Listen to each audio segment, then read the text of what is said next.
Welcome back.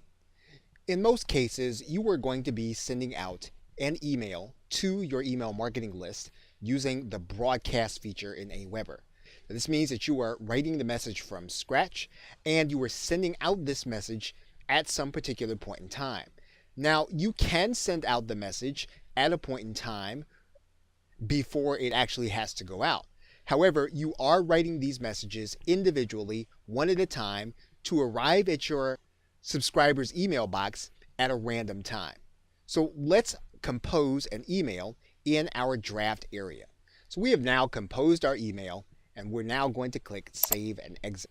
And we're going to send out this email as a broadcast to our entire subscriber list.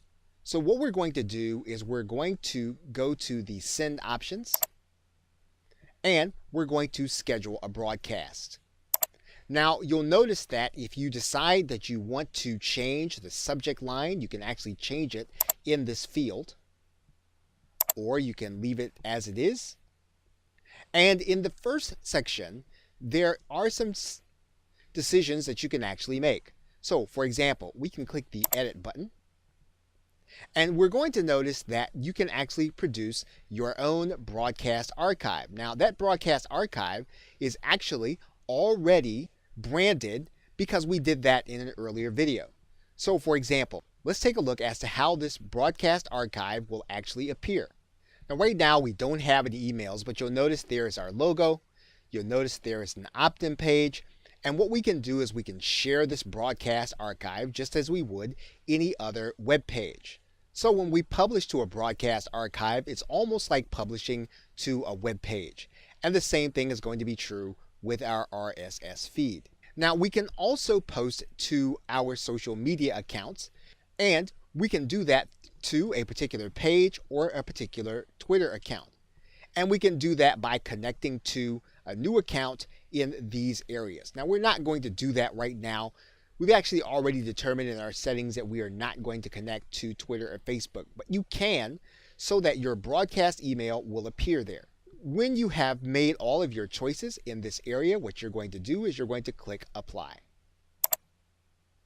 Now, the next stage is who is actually going to receive the message, and this is actually going to be very important. So we're going to click the Edit button. Now, in this particular case, we can actually send the emails to just the people who are going to be on this list, or we can actually include everyone on all of our lists. And typically, if you're going to have a broadcast email, you'll send it to everyone on all of your list. Or you can exclude some lists or include others. So in some cases, what you could do is you could include everyone in 3 lists and exclude everyone that would be part of another list. You have maximum flexibility over how you're going to actually structure who actually receives this email. Now, the other thing that you can do is you have some choices about who within those email lists actually are going to receive this email.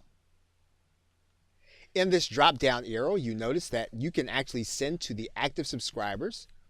You can actually send to subscribers that have only been added since today, or yesterday, or 7 days, or in the past year. What this does is this actually allows you to send to people who you can segment based on a certain pattern, and then you can actually market to them more effectively. Once you've determined who is actually going to receive your message, whether or not they're going to be included or excluded on your list, or whether or not they're going to be added at a particular time, you're then going to click Apply. Now, another thing that you can do is you can determine when this email is going to be sent. You can click the Edit button, and you can actually time this email so that it can be sent at a particular day on a particular time. We can go into the future,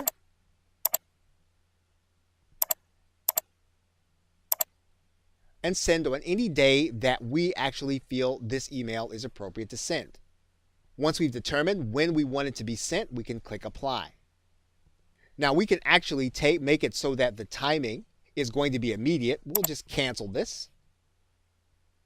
And then we will leave it at immediate, and that is the default. Now the last 2 options are that we can actually track clicks on the website links in this message, and we can have email statistics sent to us a short period of time after the email is actually sent. Now, what we're going to do in the next email is we're actually going to show you how to put website links inside of your emails, because this is what you're actually going to be tracking inside of your quick stats, and you're actually going to be tracking clicks, and AWeber is going to tell you how your email is actually faring with those who have received it. Once you've determined who is going to receive your email, you can actually click Send Message Now. Now, if you have decided to send this message into the future, for example, let's move this email to a date in the future, and we click this button, it's actually going to schedule the message for that particular time. And you'll notice that message is now scheduled. We can actually go and unschedule this message if we do not want it to be sent. Once that happens, that email is then returned to the draft area. Okay, so with that, thanks, and I will see you in another video.